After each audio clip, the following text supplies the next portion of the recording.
Sky Media видео сангийн хүүхдэд зориулсан цэсний танин мэдхгүй болонгаас хүлээн авч үзээрэй.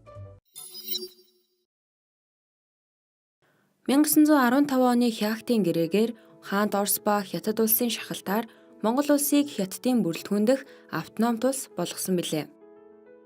Харин үүний дараа 1918 онд гадаад Монголын өөртөө эзэрхэх засаг унснаар эрх чөлөөний тэмцлийн шинэ үе эхэлсэн билээ.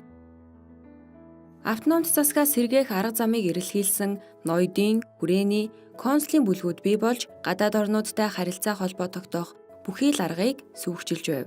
Тухайн үеийн Монголд өрнөж байсан энэхүү үйл явдал нь Коминтерн зөвлөлт Орос улсаас дорн дахны ард түмний үндэсний ба хувьсгал хөдөлгөөнийг дэмжин өргөжүүлэх үйл ажиллагаатай цаг хугацааны хувьд давхцснаар зөвлөлт Орос улсаас мөнгө санхүү, зэвсэг, цэргийн тусламж авах боломж олджээ.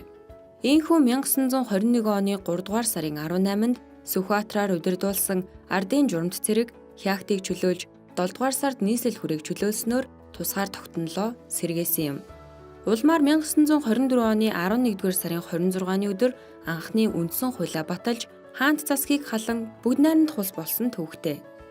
Энэхүү түүхэн үйл явдалд онцгой үүрэг гүйцэтгэсэн их жанжин дамдны Сүхбаатарын мэндэлсний 125 жилийн ой өнөөдөр тохиож байна.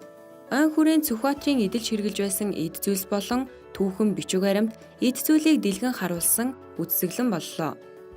Энэ нь Сүхбаатарыг сурталчлагч Очрын Баатрын 53 жилийн турш цуглуулсан хувийн цуглуулга бөгөөд үүнд дамдны Сүхбаатарын амьдралын замнал, түүхэн гавьяа, тусгаар тогтнолын төлөө гүйцэтгсэн үүрэг, намтар зэргийг харуулсан уран зураг, баримл, марк, мөнгөн тэмдэгт гэрэл зураг зэрэг 500 гаруй үзмэр багтаж байгаа юм.